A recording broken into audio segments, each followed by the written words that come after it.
स्वामी Keshavananda school की online classes में आप सभी बच्चों का स्वागत है। तो बच्चों, आज हम जो शुरुआत करेंगे वो राजनीति विज्ञान के पहले अध्याय शीत युद्ध के दौर की बात करेंगे। तो सबसे पहले जो हमारा इस अध्याय में जो सबसे पहला हमारा टॉपिक होगा वो होगा शीत युद्ध।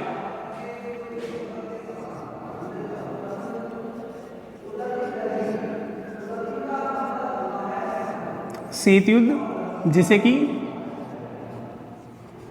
कोल्ड वार, शीत युद्ध अथवा कोल्ड वार के नाम से जाना जाता है। तो देखिए बच्चों, शीत युद्ध या कोल्ड वार क्या है। जो सेकेंड वर्ल्ड वॉर हुआ था, द्वितीय विश्व युद्ध जो हुआ था,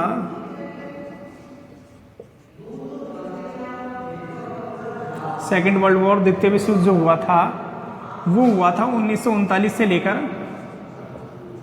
1945 तक। ठीक है, तो द्वितीय विश्व युद्ध जो हुआ था वो 1939 से लेकर 1945 तक हुआ था। तो 1945 में 6 अगस्त और 9 अगस्त 1945 को अमेरिका के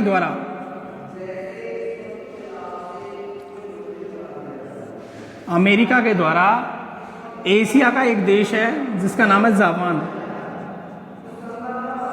क्या नाम है? जापान। तो जापान के दो शहर हैं, एक का नाम है हिरोशिमा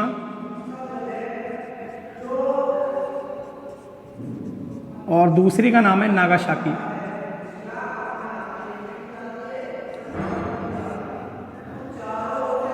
जापान के दो शहर हैं हिरोशिमा और नागासाकी।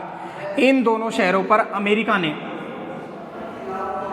परमाणु बम डाल दिए। क्या डाल दिए? परमाणु बम।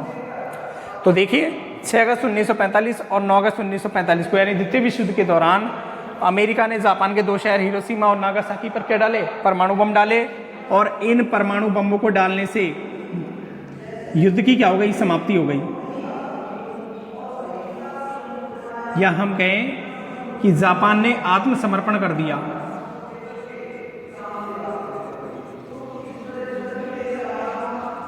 जापान ने क्या कर दिया? आत्मसमर्पण कर दिया, सरेंडर कर दिया।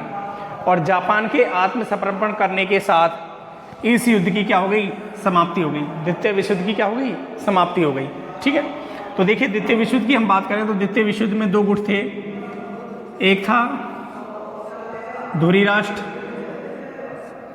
और दूसरे थे मित्र राष्ट्र। द्वितीय विश्व युद्ध के दौरान जो युद्ध लड़ा गया था उसमें दो गुट थे। एक गुट था धुरी राष्ट्रों का और एक था मित्र राष्ट्रों का।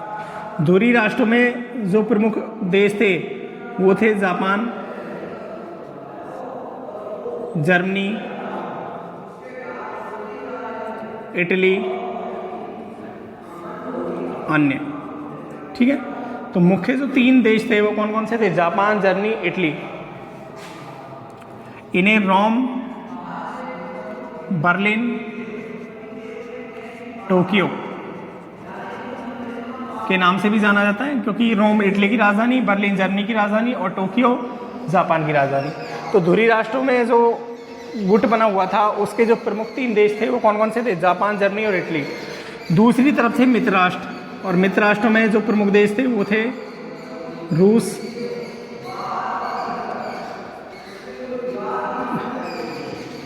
अमेरिका,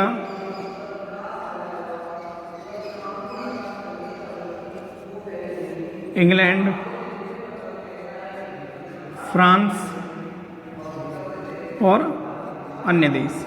ठीक है, तो द्वितीय विश्व युद्ध के दौरान दो गुट बना रखे थे, एक धुरी राष्ट्रों का और एक मित्र राष्ट्रों का। धुरी राष्ट्रों में जर्मनी, जापान और इटली, और मित्र राष्ट्रों में रूस, अमेरिका, इंग्लैंड, फ्रांस और अन्य देश। ठीक है, तो इन दोनों देशों के बीच में युद्ध लड़ा गया। जर्मनी और इटली को पहले ही पराजित कर दिया गया। उसके बाद जापान बचा और जापान के ऊपर दो परमाणु बम डाले। किसने? अमेरिका ने, यानी मित्र राष्ट्रों ने परमाणु बम डाले। 6 अगस्त 1945 को और 9 अगस्त 1945 को हिरोशिमा और नागासाकी पर परमाणु बम डाले। उसके बाद जापान ने क्या कर दिया? आत्मसमर्पण कर दिया और युद्ध की क्या हो गई? समाप्ति हो गई। इस युद्ध की समाप्ति के बाद अब देखिए शीत युद्ध क्या है, शीत युद्ध को बताएंगे। इस युद्ध की समाप्ति के बाद यानी 1945 में द्वितीय विश्व युद्ध की समाप्ति के बाद दुनिया में दो गुट बन गए।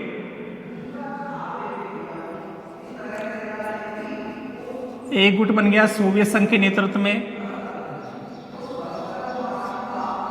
और दूसरा गुट बन गया संयुक्त राज्य अमेरिका के नेतृत्व में।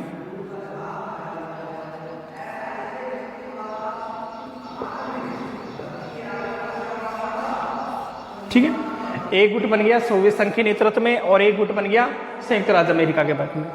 और ये गुट क्यों बने? क्योंकि 1945 के बाद ये दोनों देश अपनी सर्वोच्चता कायम करना चाहते थे, अपने आप को श्रेष्ठ बताना चाहते थे और इसी श्रेष्ठता के कारण दो गुट बने। एक गुट बना सोवियत संघ के नेतृत्व में और एक गुट बना संयुक्त राज्य अमेरिका के नेतृत्व में। ठीक है, सोवियत संघ को बोला जाता है यूएसएसआर और संयुक्त राज्य अमेरिका को बोला जाता है यूएसए। ठीक है, सोवियत संघ का दूसरा नाम कहा जा सकता है रूस। ठीक है, तो देखिए इन दोनों देशों के बीच में प्रतिस्पर्धा हुई।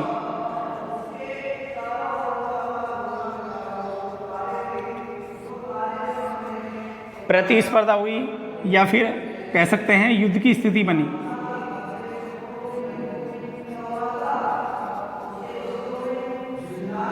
और ये सब चीजें क्या कहलाती हैं? शीत युद्ध कहलाती हैं। यानी सोवियत संघ गुट और संयुक्त राज्य अमेरिका के गुट में दोनों के बीच में जो प्रतिस्पर्धा हुई या युद्ध की स्थिति जो बनी, वो युद्ध की स्थिति क्या कहलाती है? शीत युद्ध कहलाती है, कोल्ड वार कहलाती है। इसका जो समय माना जाता है, शीत युद्ध का समय माना जाता है, वो माना जाता है 1945 से लेकर 1990 तक। शीत युद्ध का जो समय माना जाता है वो 1945 से लेकर 1990 तक। यानी सोवियत संघ और संयुक्त राज्य अमेरिका के बीच में जो युद्ध की स्थिति बनी रही, वही युद्ध कौन सा युद्ध कहलाया? शीत युद्ध कहलाया। ये प्रत्यक्ष युद्ध नहीं था, इसमें सैनिक नहीं मारे गए, ना कभी सीधे तौर पर टकराव हुआ, लेकिन युद्ध की स्थिति बनी रही कि ऐसा लगता था कभी भी युद्ध हो सकता है दोनों के बीच में। और ये युद्ध कौन सा युद्ध कहलाया? शीत युद्ध कहलाया। ठीक है, और शीत युद्ध किन किन देशों के बीच में एक तरीके से ये लड़ा गया है? एक सोवियत संघ जिसे यूएसएसआर या रूस के नाम से जाना जाता है, और एक है संयुक्त राज्य अमेरिका जिसे यूएसए के नाम से जाना जाता है। देखिए सोवियत संघ की जो विचारधारा है वो विचारधारा है समाजवाद की। कौन सी विचारधारा है? समाजवाद की। उसके अलावा साम्यवाद। सोवियत संघ कौन सी विचारधाराओं पर आधारित है? समाजवाद की विचारधारा पर और साम्यवाद की विचारधाराओं पर। अमेरिका कौन कौन सी विचारधाराओं पर आधारित है? पूंजीवाद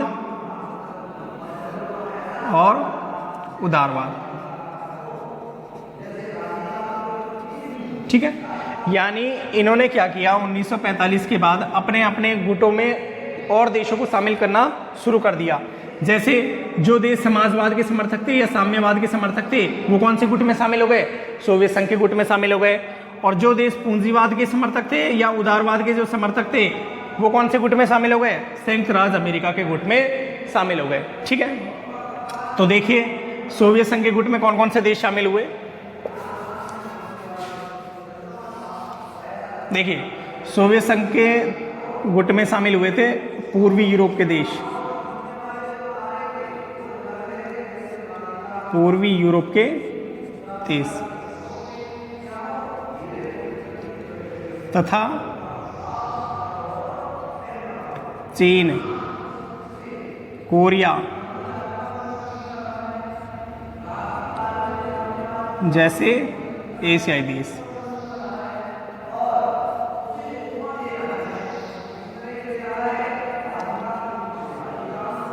यानी जिन देशों ने समाजवाद या साम्यवाद की अवधारणा को अपना रखा था या विचारधारा को अपनाया हुआ था, वो देश कौन से गुट में शामिल हो गए? सोवियत संघ के गुट में शामिल हो गए। ठीक है, जैसे पूर्वी यूरोप के जो देश थे वो किसके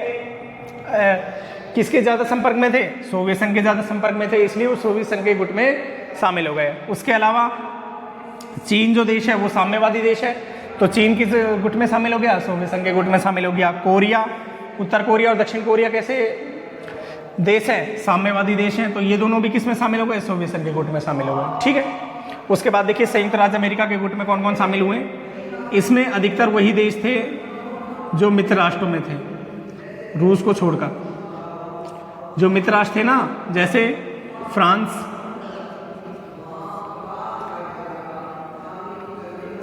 इंग्लैंड, ठीक है, उसके अलावा पश्चिमी यूरोप के देश,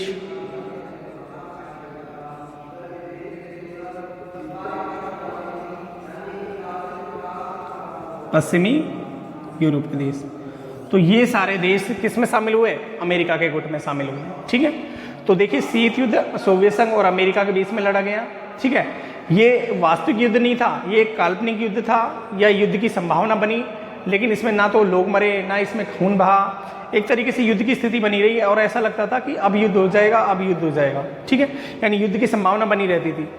सोवियत संघ में जो देश थे वो समाजवाद या साम्यवादी विचारधारा वाले थे, संयुक्त राज्य अमेरिका के गुट में पूंजीवाद या उदारवाद वाले देश थे। इन दोनों के बीच में जो प्रतिस्पर्धा उत्पन्न हुई वो इसलिए थी कि ये अपने आप को सर्वश्रेष्ठ सिद्ध करना चाहते थे, ठीक है। तो उसके अलावा एक चर्चा और हम ये करेंगे, इन्होंने कुछ सैनिक गठबंधन बनाए दोनों देशों ने।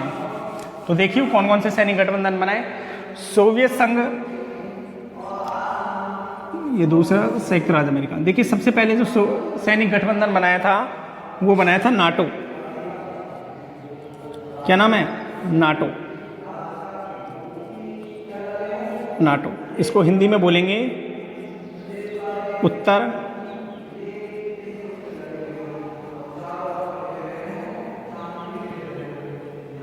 अटलांटिक संधि संगठन, ठीक है। तो देखिए अमेरिका ने एक सैनिक गठबंधन बनाया जिसको उसने नाम दिया नाटो का, उत्तर अटलांटिक सैनिक गठबंधन। ये एक सैनिक गठबंधन है।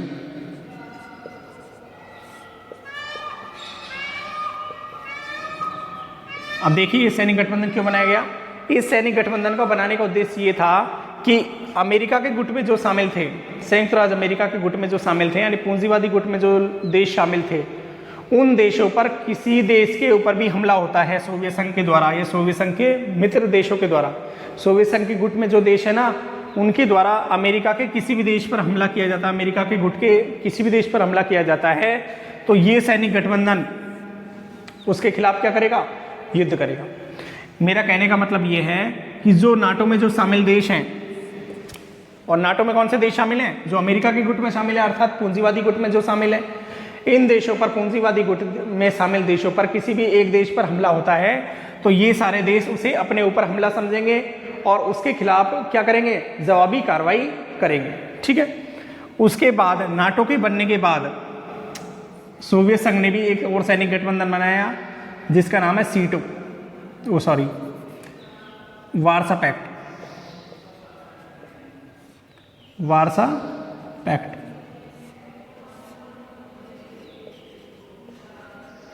Warsaw pact. इसमें वही देश शामिल किए गए जो समाजवादी विचारधारा के थे या साम्यवादी विचारधारा के थे, या कहने का मतलब जो साम्यवादी गुट के थे या फिर रूस के गुट के थे या सोवियत संघ के गुट के थे, ठीक है। और इन्होंने भी वही शर्त रखी कि वार्सा पैक्ट में जो देश शामिल हैं, अगर उनमें से किसी भी देश के खिलाफ अमेरिका वाले गुट की तरफ से हमला होता है तो वो सारे देश अपने ऊपर उसे हमला समझेंगे और उसके खिलाफ क्या करेंगे? जवाबी कार्रवाई करेंगे, ठीक है। इन दोनों सैनिक गठबंधनों के बनने के बाद अमेरिका ने एशिया में हस्तक्षेप करना शुरू कर दिया। क्या करना शुरू कर दिया? एशिया में हस्तक्षेप शुरू कर दिया और कुछ सैनिक गठबंधन बनाए, जैसे सेंटो, ठीक है। ये बनाया था उसने मध्य एशिया के देशों के साथ, मध्य एशिया या पश्चिम एशिया के देशों के साथ, ठीक है। और एक उसने गठबंधन बनाया था सीटो, ये बनाया था उसने दक्षिण पूर्वी एशियाई देशों के साथ, दक्षिण पूर्वी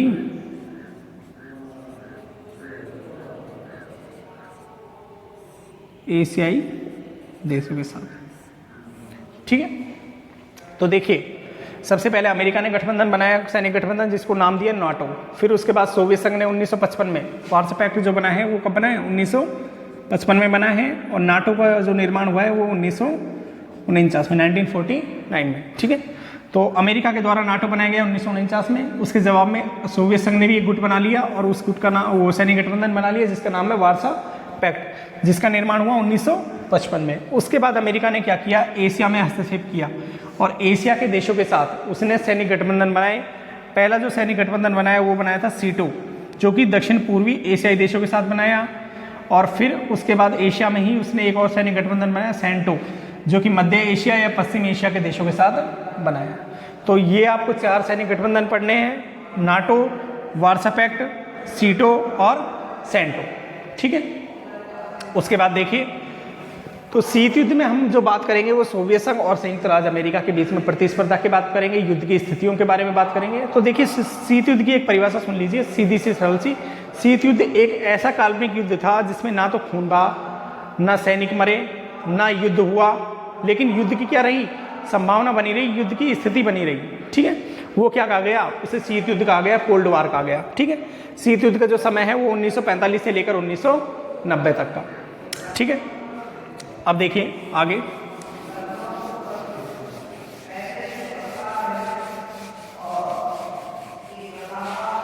देखिए 1945 के बाद यानी द्वितीय विश्व युद्ध के बाद आज़ाद होने वाले या स्वतंत्र होने वाले देशों की संख्या में क्या हुई? बढ़ोतरी हुई। और उन्हीं देशों के साथ हमारा देश भी 1947 में क्या हुआ? आज़ाद हुआ। भारत क्या हुआ? आज़ाद हुआ। किससे? इंग्लैंड से। तो द्वितीय विश्व युद्ध के बाद काफ़ी देश ऐसे थे एशिया और अफ्रीका के जो क्या हुए? स्वतंत्र हुए। उनमें से कौन सा देश था? हमारा देश भी था। अफ्रीका के भी काफ़ी देश थे, एशिया के और भी देश थे, जैसे पाकिस्तान भी था, श्रीलंका भी था, ठीक है। ये सारे देश नव स्वतंत्र देश थे। तो इन्होंने क्या किया? इन्होंने ना तो साम्यवादी गुट में शामिल हुए ये, ठीक है, और ना ही ये पूंजीवादी गुट में शामिल हुए। ना तो ये साम्यवादी गुट में शामिल हुए और ना पूंजीवादी गुट में शामिल हुए। इन्होंने शामिल नहीं होने का कारण ये था क्योंकि ये नवस्वतंत्र देश थे, आज़ाद अभी अभी हुए थे। इसके अलावा इन्हें गरीबी, बेरोजगारी, विकास, ऐसी बहुत सारी समस्याओं से जूझ रहे थे। और उसकी वजह से इन्होंने पहली जो प्राथमिकता थी वो ये थी कि गरीबी को कैसे हटाया जाए, बेरोजगारी को कैसे हटाया जाए, निर्धनता को किस प्रकार हटाया जाए, विकास किस प्रकार किया जाए। तो इन सारी समस्याओं का हल ढूंढना चाहते थे वो। तो उन्होंने किसी भी युद्ध वाली स्थिति में पड़ना संभव अच्छा नहीं समझा। तो इसके लिए उन्होंने क्या किया? ना तो वो साम्यवादी गुट में शामिल हुए और ना पूंजीवादी गुट में शामिल हुए। और उन्होंने एक तीसरा गुट बना लिया। उन्होंने क्या बना लिया? तीसरा गुट बना लिया। और उस गुट को जाना जाता है गुट निरपेक्ष।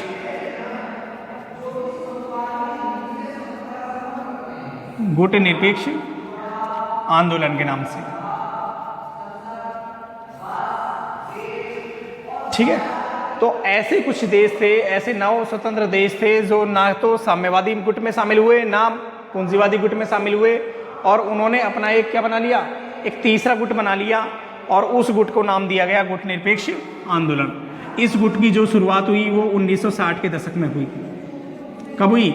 1960 के दशक में हुई। या हम कह सकते हैं एक सम्मेलन हुआ था 1955 में।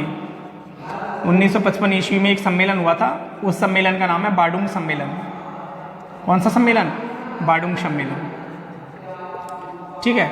तो उस बार्डुंग सम्मेलन में इस आंदोलन की नींव रखी गई, ठीक है। एक तरीके से इसका आधार रखा गया इस आंदोलन को शुरुआत करने का, ठीक है। और इस आंदोलन के जो संस्थापक थे वो थे भारत, ठीक है, इंडोनेशिया, मिस्र,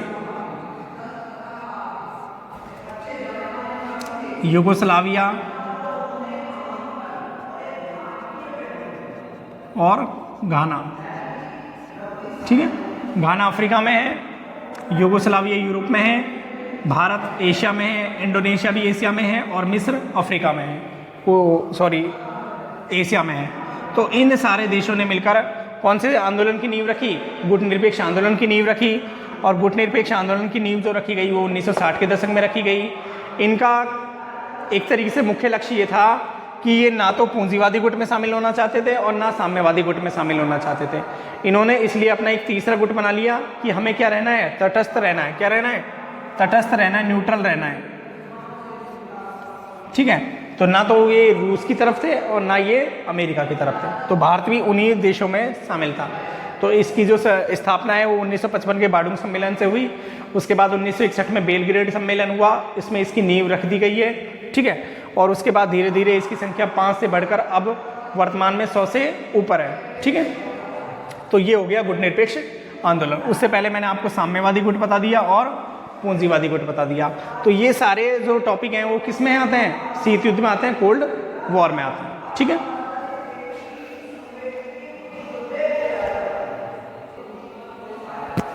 देखिए उसके बाद जो अगला हमारा टॉपिक है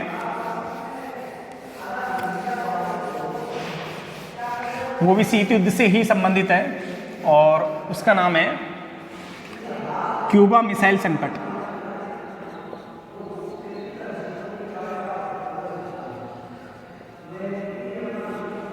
क्यूबा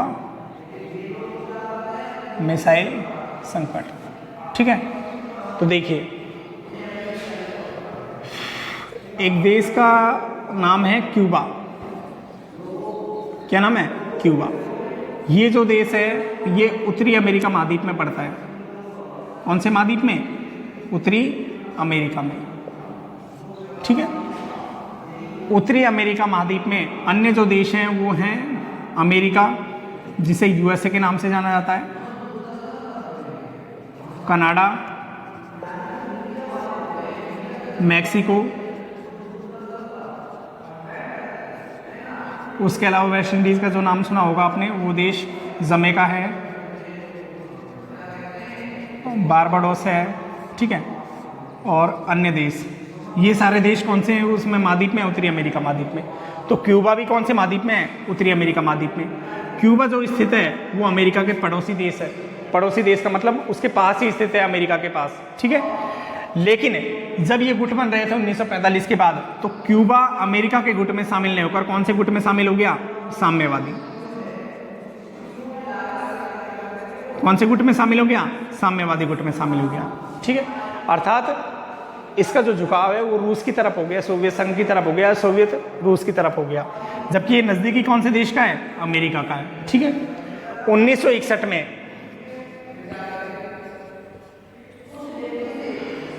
क्यूबा के जो नेता थे या क्यूबा के जो प्रधानमंत्री या राष्ट्रपति जो थे वो थे फिदेल कास्त्रो। क्या नाम था उनका? Fidel Castro. ठीक है, अमेरिका के जो उस समय प्रेसिडेंट थे वो थे जॉन एफ कैनेडी। अमेरिका के प्रेसिडेंट थे जॉन एफ कैनेडी। और यूएसएसआर यानी सोवियत संघ के जो प्रेसिडेंट थे उस समय वो थे निकिता क्रुश्चेव। क्या नाम है? निकिता क्रुश्चेव। ये यूएसएसआर के नेता हैं। यूएसए के नेता जॉन एफ कैनेडी जो प्रेसिडेंट थे वहाँ के, और फिदेल कास्त्रो ये कहाँ के नेता हैं? क्यूबा के। तो देखिए 1962 में एक ऐसी कंडीशन बन गई जिस कंडीशन को किस नाम से जाना था? क्यूबा मिसाइल संकट के नाम से जाना था। देखिए कंडीशन क्या हुई। देखिए जैसा कि मैंने आपको बताया क्यूबा का जो झुकाव था वो किसकी तरफ था? साम्यवादी गुट की तरफ। अर्थात क्यूबा किस में शामिल था? साम्यवादी गुट में शामिल था। तो यूएसएसआर जो था, सोवियत संघ जो था, उसने अपनी मिसाइलें कहाँ पर तैनात कर दी? क्यूबा में मिसाइलें तैनात कर दी। अपनी जो मिसाइलें हैं वो कहाँ पर तैनात कर दी? क्यूबा में तैनात कर दी। और उनका लक्ष्य बनाया गया कौन? अमेरिका। यानी अमेरिका से युद्ध की स्थिति बनाने के लिए अपनी मिसाइलें रूस ने कहाँ पर तैनात कर दी? क्यूबा में तैनात कर दी। और अपना लक्ष्य किसको रखा? अमेरिका को रखा कि अगर अमेरिका से युद्ध होता है तो हमला कहाँ से किया जाएगा? क्यूबा से किया जाएगा। तो अमेरिका रूस के निशाने पर आ गया सीधा तौर पे। ठीक है, अमेरिका को इस बात का करीब 3 हफ्ते बाद पता चला। अमेरिका को पता चलने के बाद जॉन एफ कैनेडी जो उनके नेता थे, उन्होंने अटलांटिक महासागर में जो जहाज आ रहे थे रूस के, उन जहाज़ों को क्या कर दिया, रोक दिया। उन जहाज़ों को क्या कर दिया, रोक दिया, उनका रास्ता रोक दिया। ठीक है, उनका रास्ता रोकने के बाद निकिता क्रुश्चेव ने उन जहाज़ों को क्या कर लिया, अपने पास वापस बुला लिया। और इन दोनों देशों के बीच में जो युद्ध की स्थिति थी,